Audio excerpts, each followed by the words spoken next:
幽霊の辻。男が一人、峠を歩いていました。小さい茶屋がありました。男は茶屋の中に声をかけました。すみません。堀越村まであとどのくらいですか？茶屋にはおばあさんが一人いました。お客さん、もうすぐ日が暮れるから、店を閉めたいんですが。いえいえ、私は客じゃありません。今日中に堀越村に手紙を届けに行かなければならないんですが、まだ遠いですか？堀越村ですか？日没までは無理でしょうけど、今日中には着くでしょう。おばあさんは峠の向こうを指さしました。この道をまっすぐ行くと、水小池があります。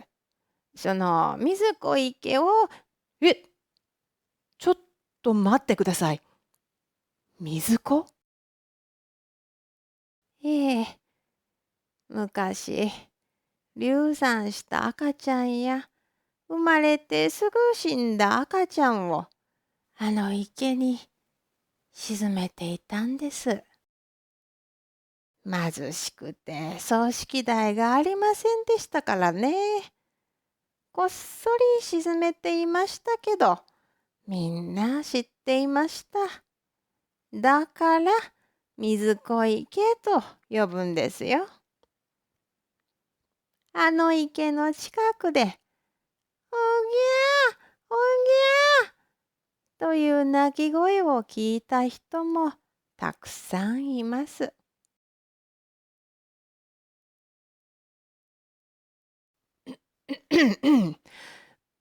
あの、おばあさん。はい？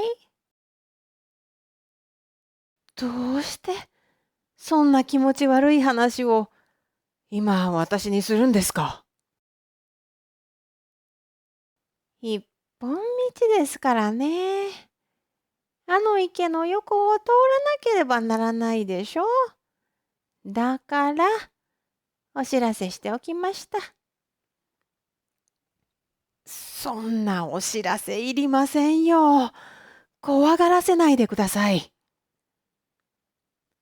それからね、水小池からしばらく歩くと、首なし地蔵さんがあります。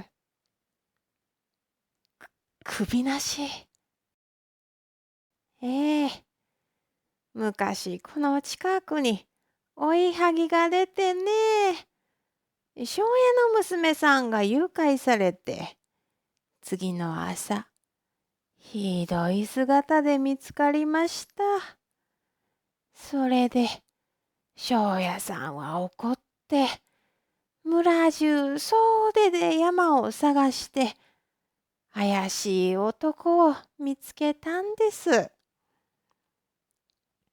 旅の浪人さんでね、自分は何も知らないと言った。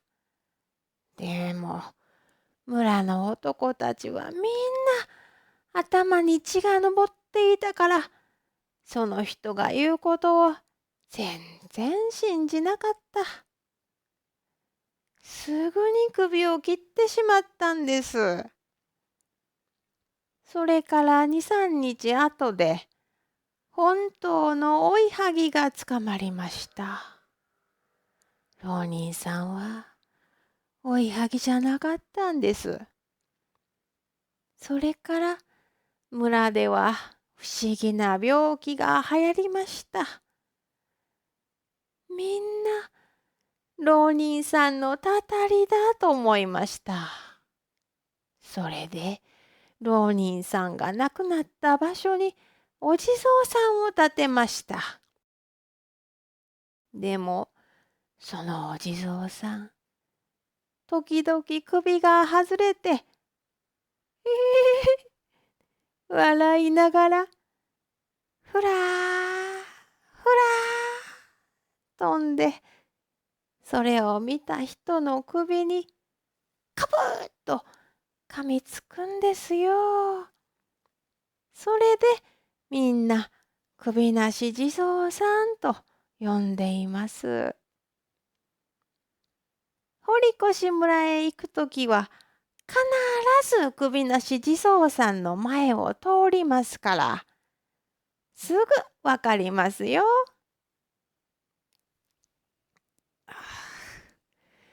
そんなお地蔵さん、気がつきたくないんですけど。そこを過ぎたら、堀越村はもうすぐですか？えーっと、その先に川があって、父追橋を渡らなければなりませんね。父追い、お父さんを追いかけるという意味ですよね。それにも何か昔話があるんでしょはい、あります。でしょうね。次は何ですか？昔、その川は流れが速くて、何度橋を作ってもすぐ流されました。巫女が占って、川の神様は生贄が欲しいんだと言ってね。それで村人たちは村で一番弱い男を生贄に選びました。でもその男は怖くなって逃げました。仕方がないから村人たちは男の奥さんと3歳の子供を縛って川に沈めました。おかげで川は穏やかになって橋もできました。でも今でも30歳くらいの男が橋を渡るとき、あなた、あなたという女の声と、お父さん、冷たいよ、つらいよという子供の声が聞こえると言います。そうそう、ちょうどあなたくらいの年の男の人が渡る時ですよ。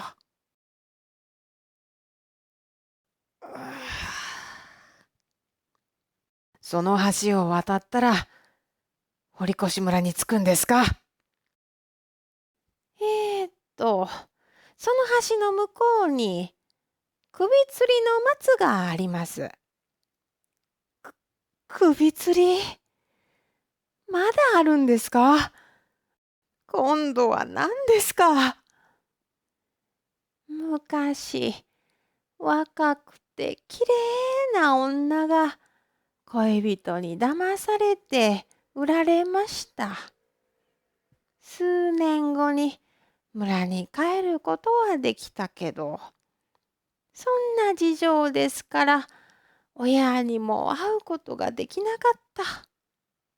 それで村の外の松の枝に縄をかけて首をねえ、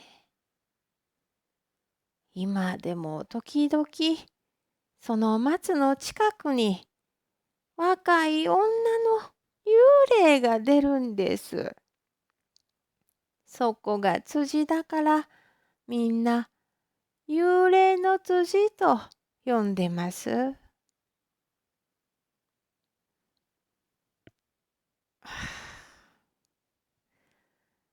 その辻を越えたら、堀越村ですね。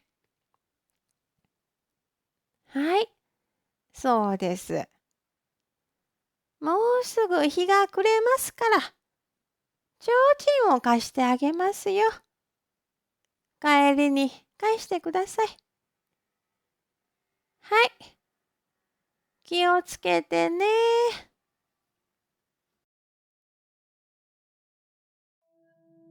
男は茶屋のおばあさんから提灯を借りて峠を下りました。しばらく歩くと池がありました。これが水子池か。ほぎゃー、ほぎゃーという赤ちゃんの泣き声が聞こえると言っていたな。声だけなら痛くないからいいけど、いや、よくない。聞きたくないよ。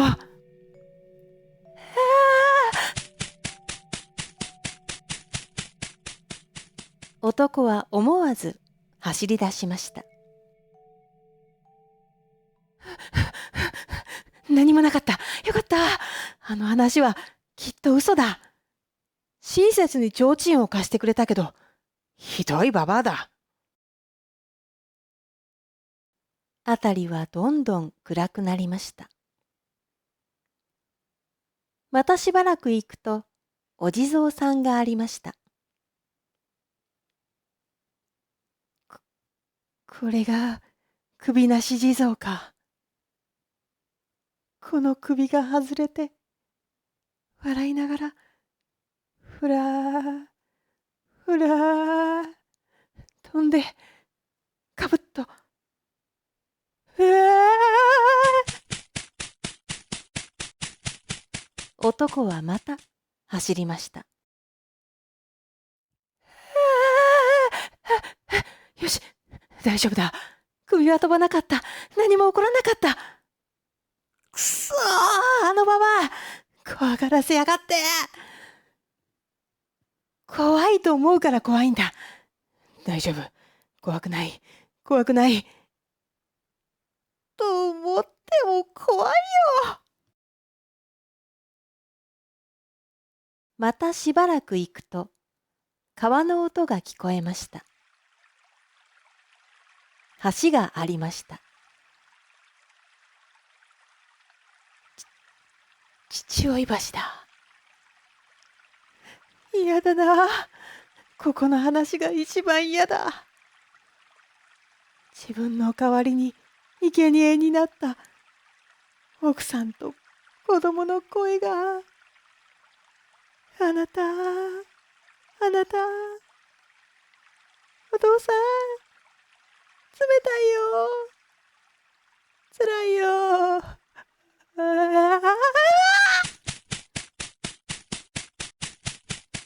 男はまた走りました。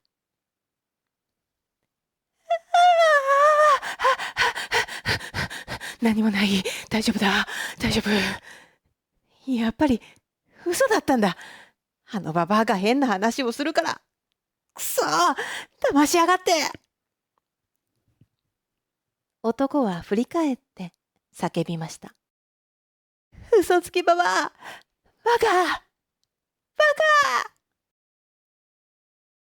その時、松の木の後ろから急に誰かが現れました。はっ！提灯の明かりでよく見ると、若い女でした。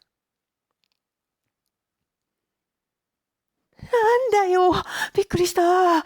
脅かさないでくれ。幽霊かと思ったよ。そうか、もう村の近くだから、人に会っても不思議じゃないんだな。それを聞いた若い女は怒って言いました。私が幽霊かと思った？失礼なおじさんね。どうして私が幽霊じゃないと思うの？